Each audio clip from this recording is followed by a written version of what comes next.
3 weeks ago, our world was shattered by an attack on Israel. To every Israeli and every American touched by these barbaric activities, we love you. You have to understand that. We love you and we're with you and we grieve with you. We share your anger and we stand with you 100%. Okay? 110%.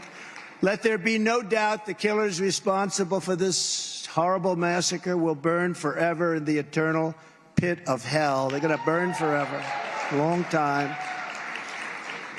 On that terrible Saturday morning, the world saw once again that the conflict between Israel and Hamas is not a conflict between two equal sides. This is a fight between civilization and savagery, between decency and depravity, and between good and evil. There is no comparison between a group that worships death and a group that cherishes life and cherishes our nation.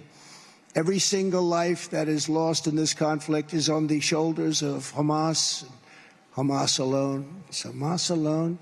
And I think you have to really add in the word Iran. Iran. People don't want to talk about it. There can be no sympathy, no excuses, and no escape from these monsters, and we will do what has to be done. And yet Joe Biden's feeble first act, one of the worst messages I've ever seen sent out to bad people, after more than 1,400 innocents, including over 40 Americans, were murdered or kidnapped. And think of this, we immediately announced that we're giving Hamas $100 million. We're going to give it to them into Gaza, but they take it 100% of it. They don't take 90%, they take 100%. Mark knows that better than anybody. They take 100% and we give them money hand over fist, and we've been doing that for many years. And then a speech was made declaring that if you support Israel, you must give billions of dollars for open borders in Ukraine. In other words, they want to wield it all together. And you don't wield it together. They have to all stand on their own. Unlike Biden, he's terrible. Worst president in our history by worst president. He's the worst president. He's the most incompetent president. When I'm back in the White House, the United States will stand with Israel all the way, 100%, without hesitation, without qualification, and without any apology. We're not going to be apologizing. We won't be apologizing.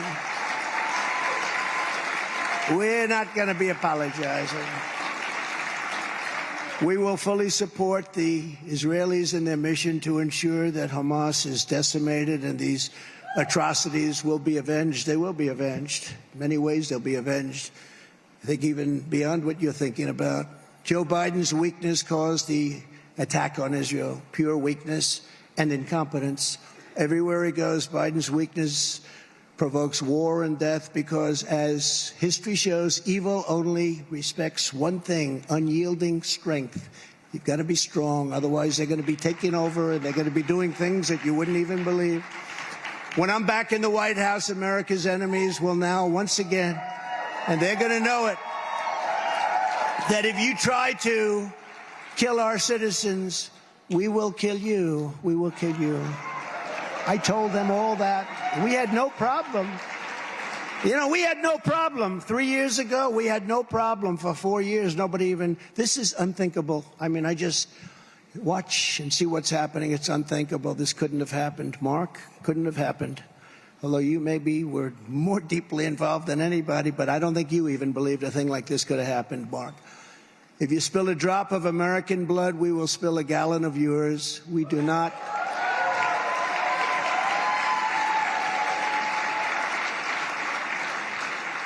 And we're doing it because we want to start peace. We're not going to start wars, but the wars have to be finished oftentimes before the peace. And if you don't do the wars, the peace doesn't happen. And if you're not going to be tough and ruthless like they are, it's not going to happen. We have to stop it. We have to end it once and for all.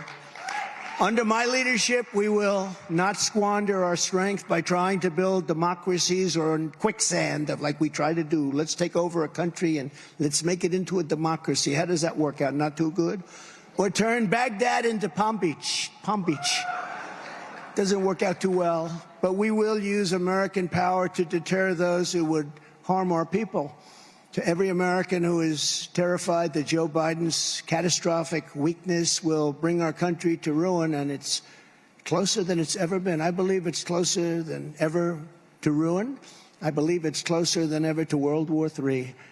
And I will stop World War III. You will not have World War III. I can tell you that.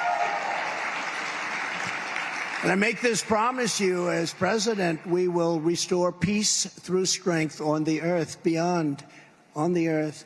Viktor Orban said the other day, the only way that this world is going to be solved, he's a very strong man, as you know, from Hungary, and he's the boss. There's no doubt about it. He actually asked me for my endorsement, and I gave it to him. I said, what do you need it for? He says, because I like to win by a lot. And he did.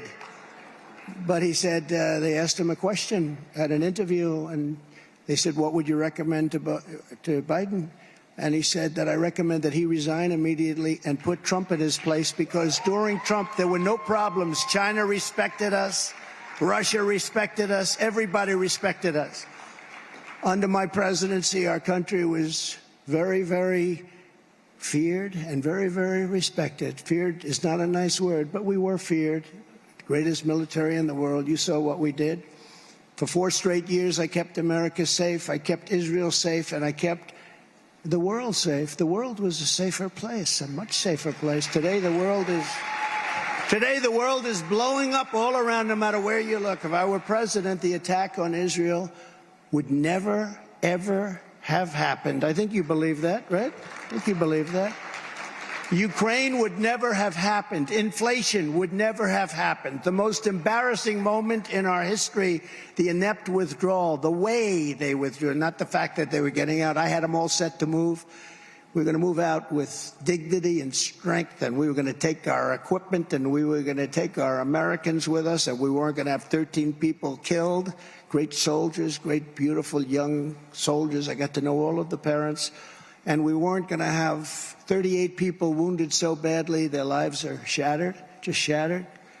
The legs, the arms, the face obliterated.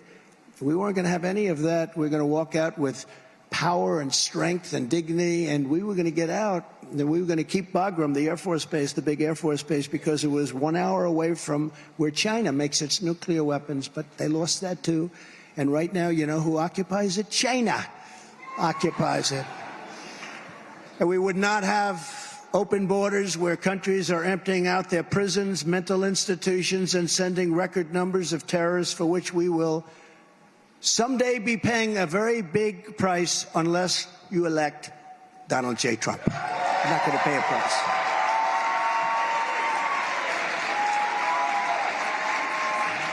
Before I came into office, the World Trade Center in New York City was obliterated. The Middle East was in flames. ISIS had a caliphate spanning 20,000 square miles. That's a big area.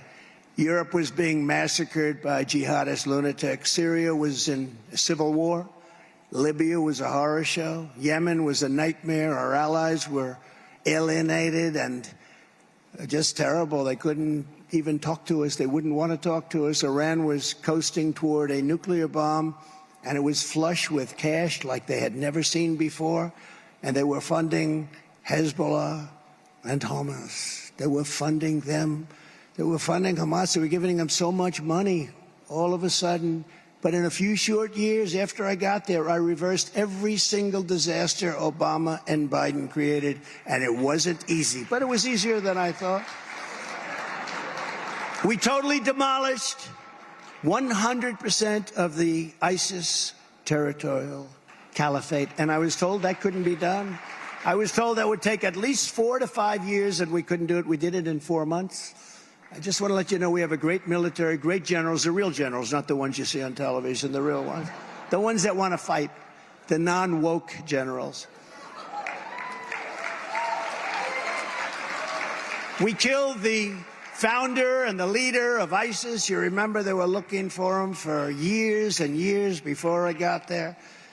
Al-Baghdadi, we killed him. He was gone. We eliminated the world's top terrorist, the most brutal terrorist of them all, the Iranian butcher, Soleimani. We eliminated him. He's the father of the roadside bomb. Whenever you see a soldier or civilian or anybody without the legs, without the arms, he's the one. He caused 94% of it, they say. He loved those roadside bombs. That's what he loved. And he's not with us any longer. Just as I promised, I withdrew from the horrendous Iran nuclear deal. Unfortunately, they didn't do anything with it. They didn't do anything with it. It was supposed to be. I thought it was my greatest gift to Israel. The problem is this administration did absolutely nothing. They just let them go and they would have never, ever been even close. I mean, they are very close to having a nuclear weapon. Remember Kim Jong-un? We got along with him. Everything was good. If Hillary Clinton got in, you would have had a nuclear war. I got in, and everything was fine. But dealing with Iran is going to be a very big problem. And frankly, North Korea right now is a very big problem also. You see what's happening there. He's not liking this group of people.